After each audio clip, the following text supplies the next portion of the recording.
प्रसिद्ध वैज्ञानिक Carl Sagan ने एक बार चेतावनी दी थी, विलुप्त होना नियम है, जीवित रहना अपवाद है। और आज हम जिस विषय पर गहराई से बात करने वाले हैं, वो इसी गंभीर चेतावनी को और पुख्ता करता है। नमस्ते और इस विशेष चर्चा सत्र में आपका स्वागत है। आज हम विश्व मौसम विज्ञान संगठन यानी WMO उसके जारी किए गए बिल्कुल ताज़ा आंकड़ों पर फोकस कर रहे हैं। इंडियन एक्सप्रेस जैसे अखबारों में भी इस पर काफ़ी कुछ छपा है हाल में। ये आंकड़े दिखा रहे हैं कि 2023 और 2024 के बीच कार्बन डाइऑक्साइड मतलब CO2 जो जलवायु परिवर्तन का मुख्य कारण है, उसमें रिकॉर्ड तोड़ बढ़ोतरी हुई है। ये जानकारी उन सभी के लिए अहम है जो दुनिया भर के मुद्दों, खासकर पर्यावरण, नीति, अंतर्राष्ट्रीय संबंधों पर नजर रखते हैं। और हाँ, UPSC जैसी परीक्षाओं की तैयारी करने वालों के लिए तो ये बहुत ही प्रासंगिक विषय है। साथ ही जैसा कि स्रोतों में बताया गया, साल 2024 अब तक का सबसे गर्म साल भी रहा। वैश्विक औसत तापमान मतलब प्री इंडस्ट्रियल लेवल औद्योगिक क्रांति से पहले के समय की तुलना में 1.55 डिग्री सेल्सियस ज्यादा था। और ये पहली बार हुआ है कि पूरे एक साल का औसत तापमान 1.5 डिग्री सेल्सियस के उस खतरनाक सीमा को पार कर गया है, जिसके बारे में वैज्ञानिक हमें लगातार चेताते रहे हैं। तो आज हमारा मिशन क्या है? हम समझेंगे कि इन नतीजों का मतलब क्या है, इस अभूतपूर्व बढ़ोतरी के पीछे कारण क्या है, अलग-अलग ग्रीन हाउस गैसों की क्या भूमिका है और आगे क्या चुनौतियां हैं। ठीक है, तो चलिए इस पर परत दर परत बात करते हैं। सबसे पहले वो चौंकाने वाले आंकड़े देखते हैं जिन्होंने वैज्ञानिकों और नीति बनाने वालों सबको चिंता में डाल दिया है। 2024 में पृथ्वी की सतह के पास हवा में CO2 की औसत मात्रा 423.9 पार्ट्स पर मिलियन यानी ppm तक पहुंच गई। ये पिछले साल 2023 से 3.5 ppm ज्यादा है। अब ये नंबर शायद सुनने में उतना बड़ा ना लगे, लेकिन चिंता की बात यह है कि 1957 में जब से ये माप ठीक से शुरू हुए हैं, तब से आज तक किसी एक साल में हुई ये सबसे बड़ी बढ़ोतरी है। और यहाँ बात और भी दिलचस्प या कहें कि चिंताजनक हो जाती है। ये जो 3.5 ppm की सालाना बढ़ोतरी है, ये पिछले दशक मतलब 2011 से 2020 के दौरान जो औसत सालाना बढ़ोतरी थी करीब 2.4 ppm प्रति वर्ष, उससे काफ़ी ज़्यादा है। और अगर हम और पीछे जाएं जैसे 1960s के दशक में, तो ये औसत बढ़ोतरी सिर्फ 0.8 ppm प्रति वर्ष थी। तो साफ दिख रहा है कि बढ़ोतरी की रफ्तार लगातार तेज होती जा रही है, मतलब जैसे एक्सेलरेटर पर पैर दब गया हो। हाँ बिल्कुल, ये रफ्तार का बढ़ना ही सबसे चिंताजनक पहलू है। आज हवा में CO2 की मात्रा पूर्व औद्योगिक स्तरों से, जो करीब 278.3 ppm था, उससे 152% ज्यादा है। और जैसा आपने कहा, ये तेजी ऐसे समय में आ रही है जब पेरिस समझौते जैसे अंतर्राष्ट्रीय जलवायु समझौतों को लागू हुए लगभग एक दशक होने को है। इस समझौते का मुख्य लक्ष्य था वैश्विक तापमान वृद्धि को 2 डिग्री सेल्सियस और हो सके तो 1.5 डिग्री सेल्सियस तक सीमित रखना, जिसके लिए उत्सर्जन में भारी कमी की जरूरत है। ये आंकड़े साफ दिखाते हैं कि वैश्विक उत्सर्जन में जो सार्थक कमी लाने की कोशिशें हैं, वो अब तक सफल नहीं हुई हैं। और इसका सीधा संबंध है 2024 में 1.5 डिग्री सेल्सियस की सीमा के उल्लंघन से। हालांकि ये एक साल का उल्लंघन है, पर वैज्ञानिक इसे एक बहुत ही गंभीर चेतावनी मान रहे हैं। अगर तापमान लंबे समय तक इस सीमा से ऊपर बना रहता है, तो इसके परिणाम विनाशकारी हो सकते हैं, जैसे समुद्र का स्तर बहुत तेजी से बढ़ना, चरम मौसम की घटनाएं, बहुत ज्यादा गर्मी, बाढ़, सूखा, इनका बढ़ जाना और इकोसिस्टम का खत्म होना, जिसके असर को शायद हम फिर ठीक ना कर पाएं। ये समझना भी जरूरी है कि ये CO2 आती कहाँ से है, मतलब कुछ तो प्राकृतिक स्रोतों से भी आती होगी। बिल्कुल, हाँ बिल्कुल। CO2 प्राकृतिक प्रक्रियाओं से भी बनती है, जैसे हम सांस लेते हैं, जानवर सांस लेते हैं, पौधे रात में सांस छोड़ते हैं, समुद्रों से गैस निकलती है, ज्वालामुखी फटते हैं, या जंगल की आग लगती है, कार्बनिक पदार्थ सड़ते हैं। लेकिन प्रकृति में एक संतुलन होता है। जितना CO2 प्राकृतिक रूप से निकलता है, उसका बड़ा हिस्सा दूसरी प्राकृतिक प्रक्रियाएं सोख लेती हैं। जैसे पेड़ पौधे दिन में प्रकाश संश्लेषण फोटोसिंथेसिस से CO2 लेते हैं। महासागर और जमीन भी इसे सोखते हैं। इन्हें हम कार्बन सिंक कहते हैं। समस्या शुरू होती है मानव निर्मित उत्सर्जन से, खासकर जब हम कोयला, तेल, गैस जैसे जीवाश्म ईंधन जलाते हैं। बिजली के लिए, गाड़ियों के लिए, उद्योगों के लिए।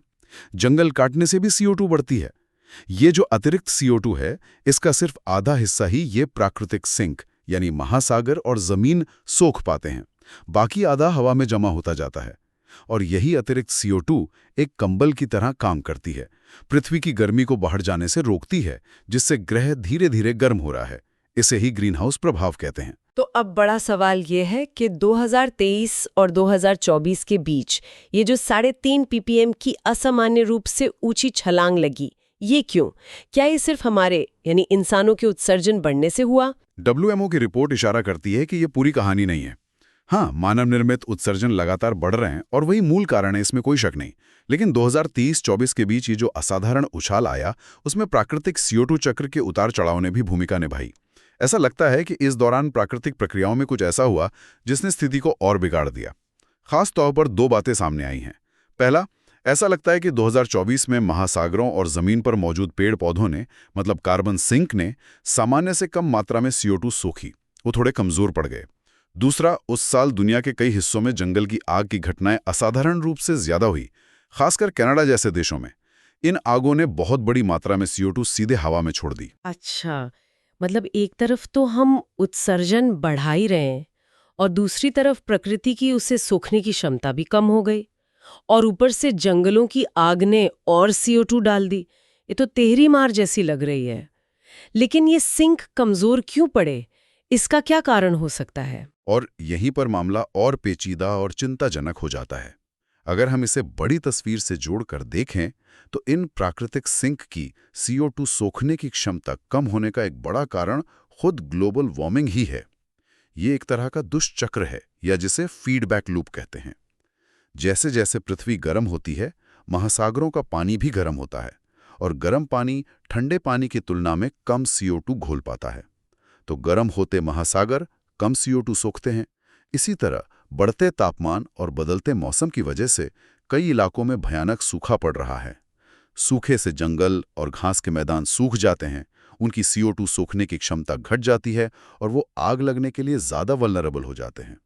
तो वार्मिंग खुद ही उन प्राकृतिक सिस्टम को कमज़ोर कर रही है जो हमें वार्मिंग से बचाने में मदद करते हैं। ये खतरनाक स्थिति है, क्योंकि इसका मतलब है कि समस्या अपने आप और तेजी से बढ़ सकती है। ये तो वाकई एक खतरनाक फीडबैक लूप है, जैसा आपने समझाया।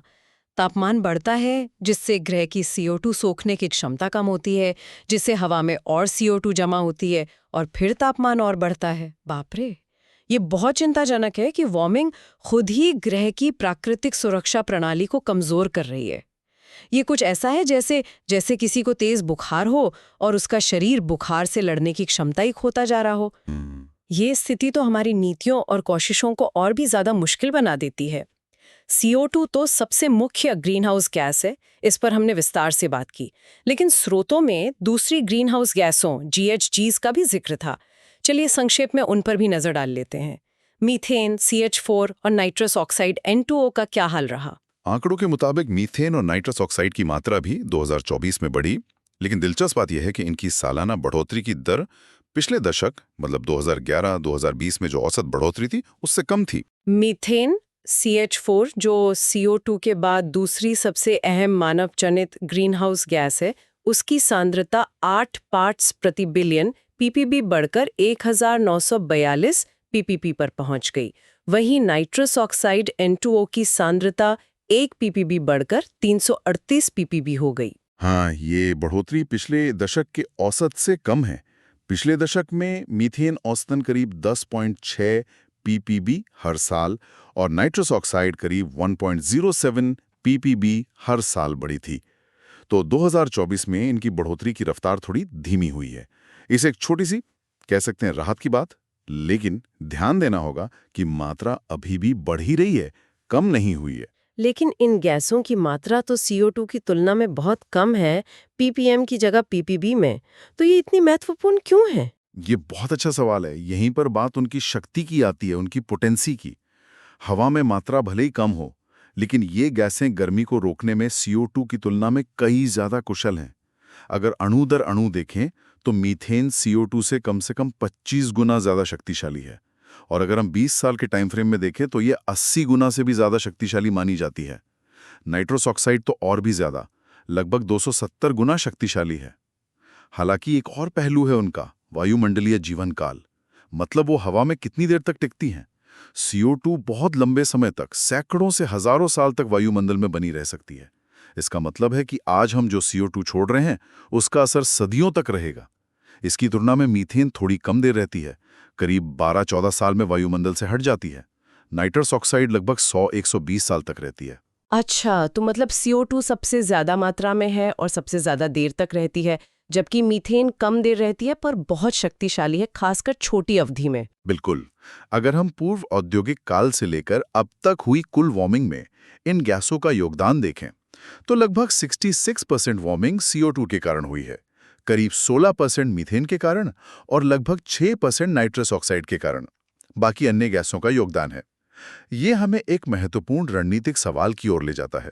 क्या हमें इन अलग-अलग गैसों से निपटने के लिए अलग-अलग रणनीतियां अपनानी चाहिए, उनकी शक्ति और जीवनकाल को ध्यान में रखते हुए? जैसे मीथेन उत्सर्जन में तेजी से कटौती करने से शायद हमें नजदीकी भविष्य में वार्मिंग को धीमा करने में ज्यादा जल्दी मदद मिल सकती है, जबकि CO2 पर लगाम लगाना लंबे समय की स्थिरता के लिए तो खैर अनिवार्य है ही। ये एक दिलचस्प विचार है, अलग अलग गैसों के लिए अलग रणनीति। अब अगर हम पूरी तस्वीर को देखें, इन सभी आंकड़ों और विश्लेषणों को एक साथ रखें, तो हमारे सामने चुनौती कितनी बड़ी नजर आती है। देखिए, WMO के ये नए आंकड़े उस विशाल चुनौती को साफ तौर पे दिखाते हैं जिसका सामना हम कर रहे हैं। वायुमंडल में ग्रीन हाउस गैसें खतरनाक तेजी से जमा हो रही हैं। और जैसा हमने चर्चा की, अब ये सिर्फ मानव निर्मित उत्सर्जन का मामला नहीं रह गया है, जिन पर सैद्धांतिक रूप से हमारा कुछ नियंत्रण है। खुद ग्लोबल वार्मिंग के प्रभाव से प्राकृतिक प्रक्रियाएं भी बिगड़ रही हैं, जैसे कार्बन सिंक का कमजोर होना, जो इन गैसों के जमाव को और तेज कर रही हैं। ये एक बढ़ती हुई जटिल समस्या बन गई है। और चिंता की बात यह है कि जिन क्षेत्रों में हमारा नियंत्रण है भी, यानी हमारे अपने उत्सर्जन, उन्हें कम करना भी बेहद मुश्किल साबित हो रहा है। वैश्विक उत्सर्जन अभी भी बढ़ रहे हैं, घट नहीं रहे हैं। पेरिस समझौते को लागू हुए लगभग 10 साल हो गए हैं, लेकिन ये बढ़ती हुई प्रवृत्ति में कोई खास कमी लाने में सफल नहीं हो पाया है। 2030 तक उत्सर्जन में कटौती के जो लक्ष्य रखे गए थे, उनका पूरा होना अब लगभग नामुमकिन सा लग रहा है। 5 डिग्री सेल्सियस के निशान को पार कर चुका है, भले ही 1 साल के लिए, लेकिन ये एक बेहद अशुभ संकेत है। तो इस सब का सार क्या निकलता है, संक्षेप में कहें तो? CO2 रिकॉर्ड रफ्तार से बढ़ रही है, तापमान महत्वपूर्ण सीमाओं को तोड़ रहा है, ग्रह की अपनी प्राकृतिक संतुलन प्रणालियां जैसे कार्बन सिंक दबाव में है और कमजोर हो रही हैं, और अंतर्राष्ट्रीय प्रयास जैसे पेरिस समझौता वो अपेक्षित परिणाम देने में संघर्ष कर रहे हैं। ये वैश्विक पर्यावरण शासन की मौजूदा स्थिति और हमारे सामने खड़ी गंभीर चुनौतियों को समझने के लिए एक महत्वपूर्ण संदर्भ बिंदु है, खासकर उन लोगों के लिए जो समसामयिक मामलों, अंतर्राष्ट्रीय संबंधों, लोकनीति या UPSC जैसी परीक्षाओं का अध्ययन कर रहे हैं। उनके लिए ये आंकड़े, ये रुझान और इनके मतलब समझना बेहद जरूरी है। तो आज की हमारी इस गहन चर्चा का मुख्य संदेश स्पष्ट है। जलवायु की स्थिति गंभीर होती जा रही है, जैसा कि WMO के नवीनतम आंकड़े चीख चीख कर कह रहे हैं।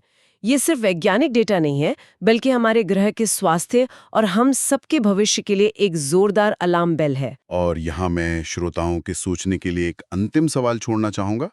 ये देखते हुए कि वार्मिंग खुद ही प्राकृतिक CO2 सोखने की क्षमता को कम करती है, वो खतरनाक फीडबैक लूप जिसकी हमने बात की, क्या हम उस गति को कम आंक रहे हैं जिस पर जलवायु परिवर्तन और तेज हो सकता है, भले ही भविष्य में मानव उत्सर्जन स्थिर हो जाएं या थोड़े कम भी हो जाएं? अगर प्राकृतिक सिस्टम ही उत्सर्जन का स्रोत बनने लगे या उनकी सोखने की क्षमता बहुत ज्यादा घट जाए, तो इसका हमारी उत्सर्जन कटौती, मिटिगेशन और अनुकूलन एडेप्टेशन की रणनीतियों की तात्कालिकता और पैमाने पर क्या असर पड़ेगा?